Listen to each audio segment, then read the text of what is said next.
Hello everybody, Floppy Hat Photos back here for part 2 of my Idiot's Guide to Runaway Camper Modifications.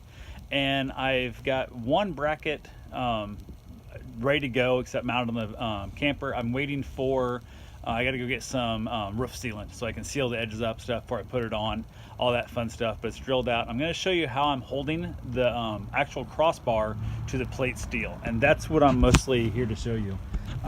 What you can see here is this is the aluminum brackets that's used in your like screen rooms. That's basically, and it's just got some tap cons. Basically these guys right here, I've got the number 8 by 3/4. They're screwed in there, so there's 6 bolts going through it. I do have them poking out this side, as you can clearly see there. They gotta be ground down so I don't stab things. Although it's up far enough, I don't think it's really a problem, but I don't want them to be stabbing things. So what I have here is the second plate. I already have the pre-mounting holes all been drilled together, so they're all even, they all look normal.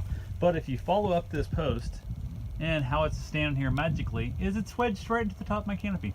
This is one of those carports from Harbor Freight, and ironically it happens to be the perfect height, almost the center of my truck perfectly to the edge of that, and it works out great as a second hand instead of having to make my wife come out here and help me hold this stuff. So probably not going to have the same chance if you try and reproduce this at your house.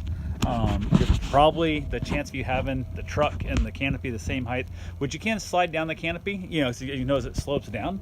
So you could always slide down a little bit and try and make that your hand. But again, don't leave it there very long and don't wedge in there very tight because you will rip a hole right to the top of your canopy. So, and yeah, pain in the butt. What I'm using, the only thing I have, actually I'm gonna show you the tools I have so far.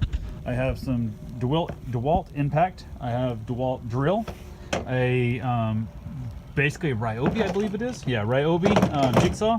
Earmuffs, of course, always use ear protection. And then I have a rigid sander, which I'm using to sand the edges off. And that's all I'm using, and some clamps, some T's, some crosses, whatever and stuff, whatnot. But I have to cut these edges off. Hopefully, if you're doing this yourself, or if I ever make more of these to sell to people, I'm gonna get them without these edges on already to cut off, because that is a giant pain in the tuchus. So if you're buying your aluminum somewhere and they're willing to cut it down to the size, already cut it down, pay the extra money. It is by far worth the extra. I think it was going to be like $5 per cut, which maybe it's not, I don't know. It seemed like it took forever and it probably would have been worth it, but yeah, it is what it is. So anyway guys, that's part 2. I'm going to put the other side on this piece, go back over and measure it, make sure it's looking like it is. Before I mount it, I'm going to level the trailer up 100%, make sure it's dead level before I put the rack on. That way the rack will look level when setting, not while being towed, because every vehicle is going to be a little different height than towing, and I want the rack to look level when it's setting in the campsite. So that's all I got for right now. I'll be back with part 3 hopefully real soon. I'll see you then. Be safe, get out there, get outside, and make your own modifications. Thanks for watching.